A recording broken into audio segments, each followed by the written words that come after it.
Hi, everyone, and welcome back to the Discourse Debrief. This is episode 2 of semester 4. Today, we're going to be talking about college culture and partying.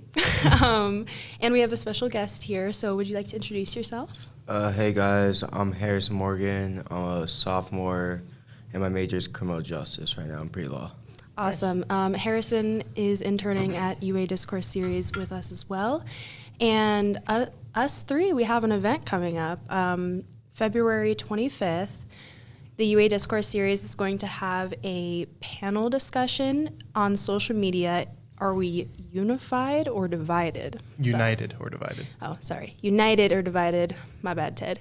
But yeah, so it's going to be really interesting. We're going to explore the different topics of social media and how it affects all of us going forward. Yeah, awesome. Yeah, so you mentioned we're talking about kind of college culture today. We're gonna just gonna start out kind of what are our experiences here on campus of kind of the dynamic between partying, studying, or just social life and academic life. I guess I'll start out, especially like my first year. It was mostly just kind of academic for me. This year, however, I've kind of branched out, but not in a super meaningful way, especially, compared to some. But yeah, I'd say it's mostly still academic for me. Definitely professional for me, just all the stuff I'm involved with. So whichever one of you want to go next. Yeah, I'll go next. It's a little bit more mixed for me. I truly believe college is what you make of it. So if you want to be more academic, you can. If you want to be more partying, you can. Mm-hmm. I feel like I have a healthy mix of both. Mostly I'm focused on my academics, but every once in a while, for special events or just one weekend, I'll have a little fun with my friends. Sure. So. Yeah. I'm gonna say my experience a little different. I party probably a good amount, freshman year especially. Yeah, that was definitely freshman classes were just gen eds and stuff. So I'm not gonna lie, me and my friends, we would probably go out most nights. Yeah. Yeah, and then this year we're a little bit more dialed in, but still definitely go out a lot, in Greek life and stuff. Definitely a big culture of going out and partying. For sure. Yeah. For sure. Yeah, and obviously the U of A kind of has a unique position as a party school. That's kind of Arizona in general. U of A, ASU, even NAU. Yeah, actually, we can kind of talk about that. There was recently a hazing incident at NAU. Yeah, You've seen about that? Yeah, I saw that. Yeah. They apparently waterboarded and they waterboarded a kid. I'm pretty sure. Wow. Yeah. That's horrible. Yeah, and they made something with hot Cheetos. I saw. I don't fully know the details, but Okay. yeah. But anyways, the student died, and a few of the Greek life, whatever that Board members. Yeah, I think, something like that. for the fraternity. They're being investigated. So maybe we can kind of just lead with that and talk about just sort of here on campus the culture, Greek life, social life. What do you guys make of it? Yeah, I feel like there's definitely a lot of peer pressure, especially at the University of Arizona, because it is so centered around, having fun and partying. We are nicknamed the University of Alcohol. But I still think that, you can still choose whatever you want to do, but if you are involved in Greek life, it does make it a little bit more difficult to avoid that aspect if that's what you want to do. So. Yeah. I think it's definitely it's also the people you surround yourself with, right? Who you're involved with, who you hang out with, can determine a lot about what you're doing, in a good or bad way. So yeah, you have anything to add to that? Yeah, no, I definitely agree. I think a lot of kids can balance both the lifestyles, but I think there's many kids here that can't, and that's where you get the stereotypes and stuff. Yeah. Because there are many kids that can't, but there's many kids that do go out 3 times, 4 times a week, and they still have a 4.0 and are pretty on top of their stuff. Sure. Yeah, it's interesting. What do you guys think kind of leads to that culture? Is it just a desire to have fun? Is it just you're out with people, you don't want to do school? Where do you think it stems from? I think it kind of happens on any larger campus where there are so many different groups of different people kind of coming together. You try to find your own people, if that makes sense, that you like hanging out with, that you like having fun with, and I think that sometimes leads to a lot of like larger events like parties. Yeah. And I think we just, on U of A specifically, I think we develop a lot of separate communities, if that makes sense. Like we've got like Greek life communities. Like I hardly ever know people that are in Greek life just because I'm not also in Greek life. I only know people in Greek life through our internship. Yeah.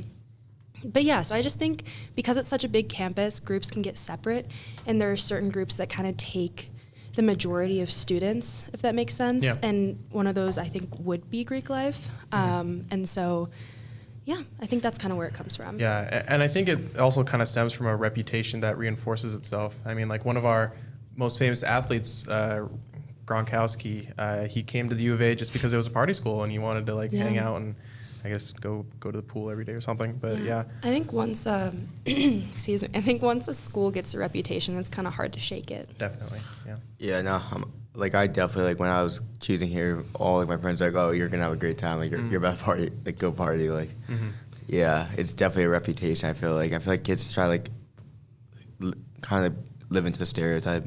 Sure. Yeah.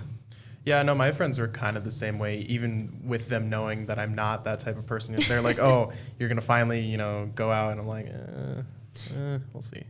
Oh, you've broken out of your shell a little bit. A little. Yeah. What about you? Me? Yeah. Well, I'm from Chicago, so I've always liked a little bit of fun. But yeah, I don't know. I chose the U of A because I really liked the campus, and when I toured this campus, I felt like this is where I was supposed to be. That was kind of my whole reason for choosing the U of A. And then, I wasn't really playing too much into the partying aspect. I mean, I like to have fun, but I don't want to, obviously for me, academics comes first because I want to go to law school. So, have to keep a good GPA. But yeah, I don't know. I don't know if I play a lot into the partying aspect. I just do like a normal college kid amount of partying. Yeah. But I don't know what you'd consider a normal college kid amount. Yeah, I mean, you kind of have to compare it to the average U of A student and then just the average student in general. Yeah, for me, like when I was deciding to come here, a lot of it was honestly location. I'd been to Tucson before a few times, and I wanted to get away from the cold, being from Montana. So that was honestly the biggest thing. Yeah, I mean, Harrison, what about you? Like, what made you come here? So first of all, like my older brother went here. Oh, okay. So like I went to go visit him, and like I kind of just fell in love with the campus. Like I just loved everything about it. It's beautiful. Yeah, it's so nice. Like I'm from Jersey, like you. Like it's cold. I hate the cold. I had to get out. And like my brother was for the last 2 years just telling me how much he loved it. So I came visit. Like I had a great time. I had a great weekend. I was like, yeah, like I want to go here. Yeah. Yeah. Yeah, it's great. I mean, we should talk about University Boulevard because my brother recently, well, not recently, but last year he visited, and he was a junior in high school. And I told him, I was like, okay, we're going to walk down University in the daytime. And we walked down University. I was like, okay, look around, remember everything around you, coffee shops, sushi restaurant, like Mexican restaurant. And then I was like, okay, and now we're going to come back at midnight. And we came back at midnight, and he goes, everything's a club? And I was like, yeah, everything's a club. So I think definitely because Tucson is kind of a bigger city, but it's also kind of a college town in itself. I think that Tucson really markets off of the University of Arizona. Yeah, I mean, you definitely have to separate it because you've got Tucson separated from the campus. You've got the foothills, you've got southern Tucson. It's just kind of whatever. And then you have campus, which is so much better than the rest of the town. Hey, easy there. That could be a controversial opinion. You know I'm right. A lot more to do. Yeah, definitely a lot more to do. Well, and I just think that the area surrounding the campus, because there's a lot more to do, it's because they take advantage of being close to campus. They open up those businesses because they know that they're going to get a really big student population going to those places. Yeah. So it's kind of easy to stay open. I'm sure Gentle Ben's is making so much money off of this. They definitely bring in so much money. Yeah, and obviously, converting everything to a club at night probably helps too. Yeah, definitely. Yeah, and that might be a fun question. What's your guys' favorite spot on University? I think for me, since I don't do this sort of partying thing, my favorite place to eat is probably Ben's. Yeah. Second is Pete's. But what about you guys? Disregarding partying, I know that's what this episode's about, but I really like scented leaf. I don't know. I'm a big tea girl. I always have a drink with me. I don't know if you guys have noticed. But yeah, I really like scented leaf. And for food, definitely Agave House or Ben's because, yeah, I love my elote. So. Yeah. For food, I'll definitely have to go with like probably Pete's or Agave or Ben's. Look, Ben's pretty good. And like for like going out, I'll probably say like Agave is my favorite. Yeah? Yeah. Cool. I mean, it's always popping at night. Yeah, they got like a disco ball or whatever. Yeah. So kind of going back to the Greek life, just the culture on campus. Hazing's obviously an issue, and this is just a U of A thing, but all over the country. What do you guys see as like one, where does that issue even stem from, and two, what might be some solutions that we as students we can work towards?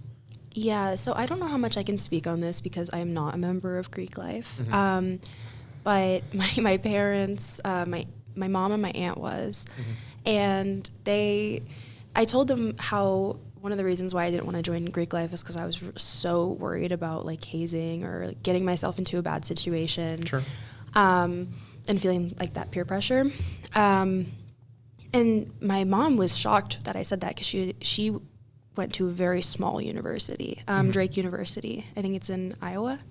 That sounds right. But she was like, there was nothing like that on my campus. I was like, okay, well, I'm also going to the University of Arizona. So I think it may be more of a bigger school thing, but you all can correct me if I'm wrong if you know more about it.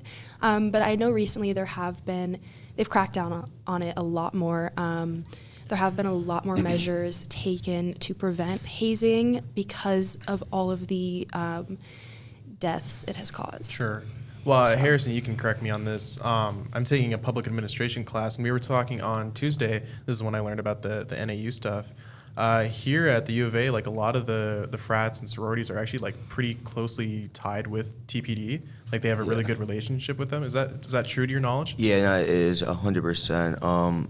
Like before every party I know for like my frat, like we have a walkthrough like with the police. Like we talk to them, we tell them exactly like what's going to happen and stuff. Sure. And then usually like midway through the party, like for all register, like we do another walkthrough. Like midway through, they'll come through like in the party, make sure everything's good. They're usually here for a couple minutes, just like check it out, make sure like no liabilities are there. Sure. And they just leave. Yeah, but like they come like almost every party. Yeah. And then like how strict are they with that? Is like just keep it in the house, or is it like they're not super strict. Like in the moment, we kind of just put the booze away and stuff. Sure. But like if they see booze, like they don't really care. They know it's like a college party, Right. like whatever. They just care more about like just like the general safety. Like if no one's doing like they just want like it was more about like the positions of like heights and stuff. Make sure like no one's like standing on something that's gonna like fall or something like that. Sure. It was like that's what they more care about. Like, Okay. there. That makes sense. Yeah. Yeah, it's more like damage control, right? Yeah. Kind of. Yeah. Is your fraternity on Greek Row?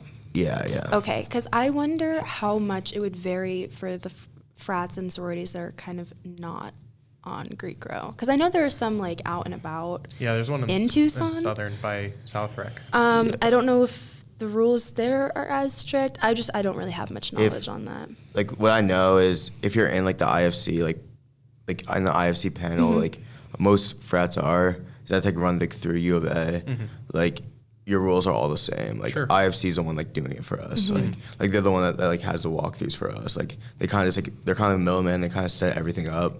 But like there's a couple of frats that like either got kicked off IFC or just never on it.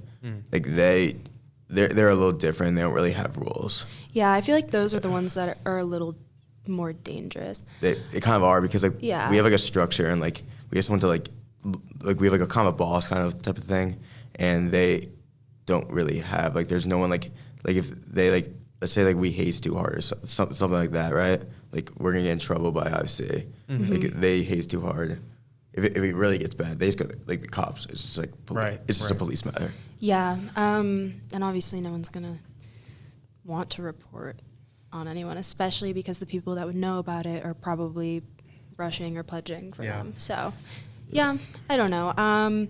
Do you know if the NAU incident, if that was a fraternity that was affiliated with the IAU? I don't. I know there's like 3 students that were involved with the incident. It was like the vice president, the I think it was leader. I think it was a president. I think there was their new member educator. Yeah, that, and then maybe like a treasurer or something like that.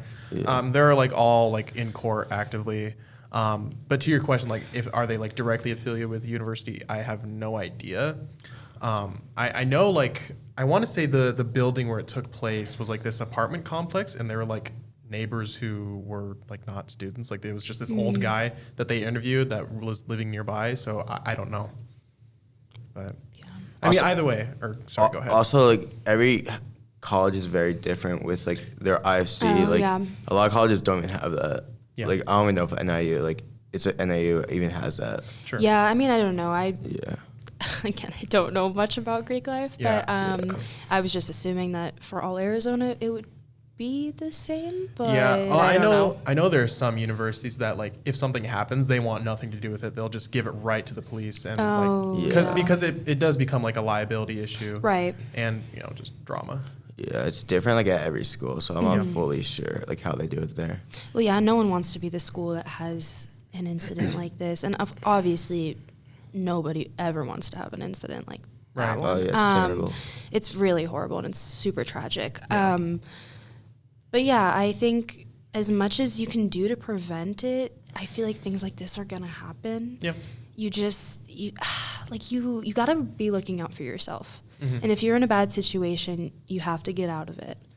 And I know it's hard to realize in the moment, but yeah, I think you just gotta always look out for yourself. Yeah, I mean, well, as far as prevention or handling, like, what do you guys think is the right approach? Should like the university be handling it, or should it just be a police matter?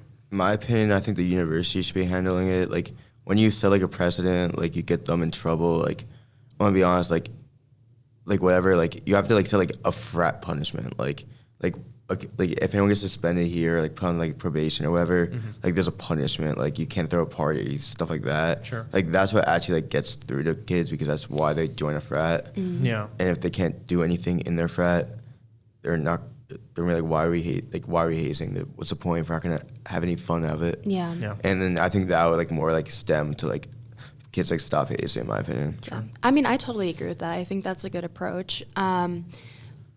But also my opinion is, if the hazing is super extreme, then the police definitely need to get involved. Like 100%. If they commit a crime, like like the thing with the NAU, like, yeah, you can't ignore that. You 100% have to send that to police. Yeah. But I'm saying like I'm not saying like good, but like just like your everyday like average, like if you want to like, end like that, I'm saying like it's like the culture of hazing. I think. My only thing like against universities handling is like depending on the university, of course, they don't really do a good job of actually handling reports. And this is especially true of like sexual assault claims. Like very, very often universities will just kind of sweep it under the rug and, not really reveal anything about it or even attempt to. So that'd be my only thing against universities, but obviously it depends on the institution.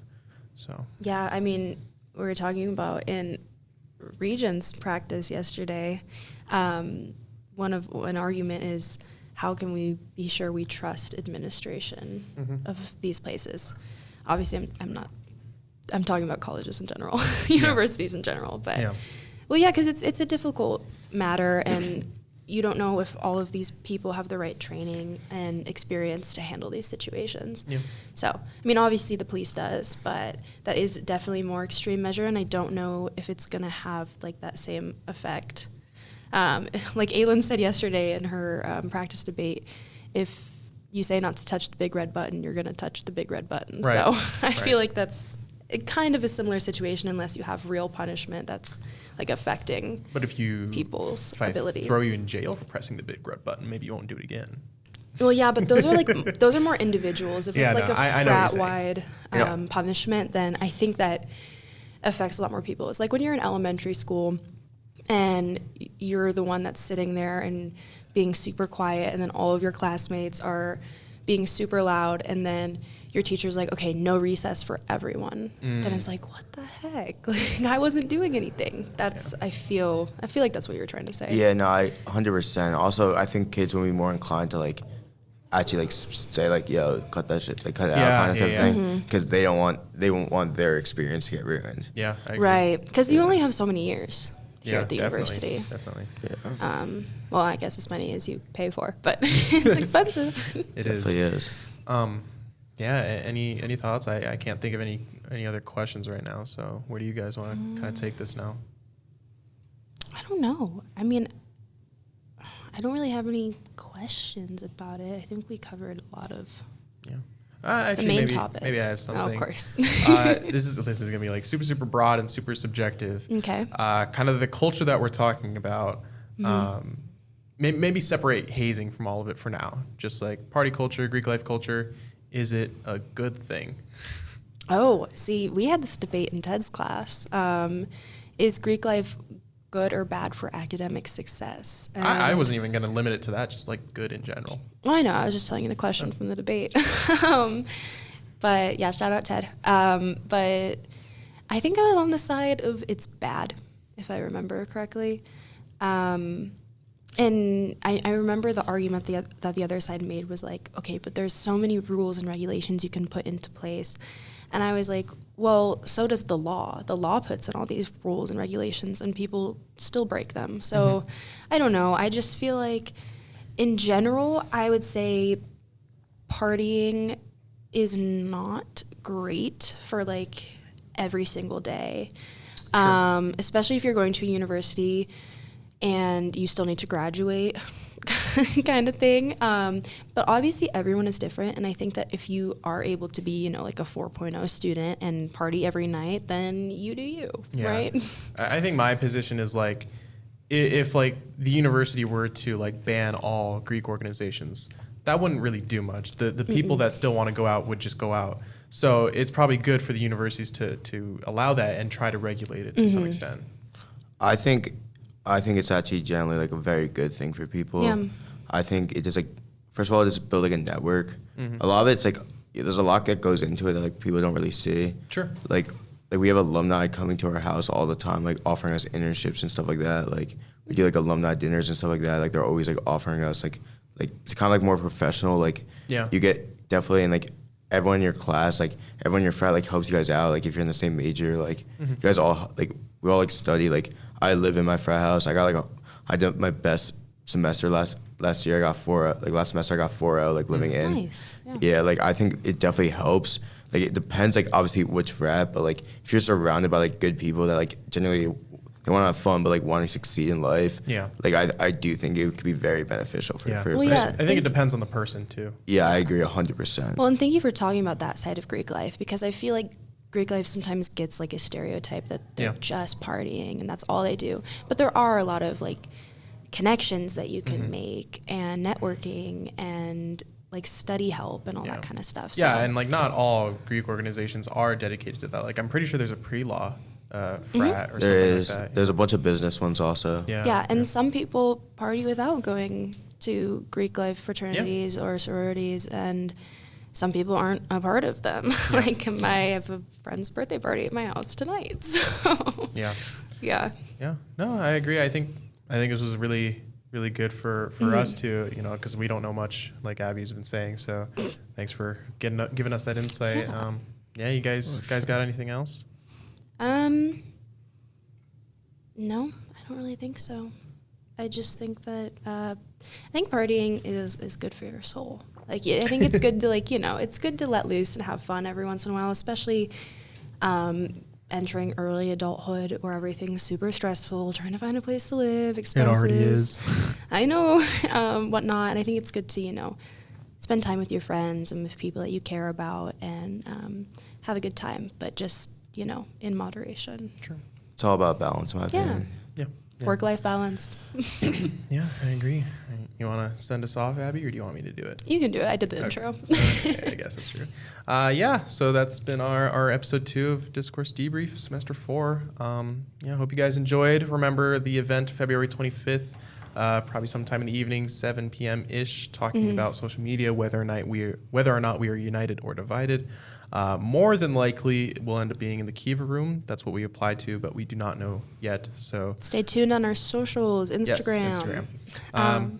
Yeah, and thank you to Harrison for coming and being a guest on our podcast. Yeah. All right. Well, that's all we've got. So thank you guys for watching. We'll see you guys next week. Bye.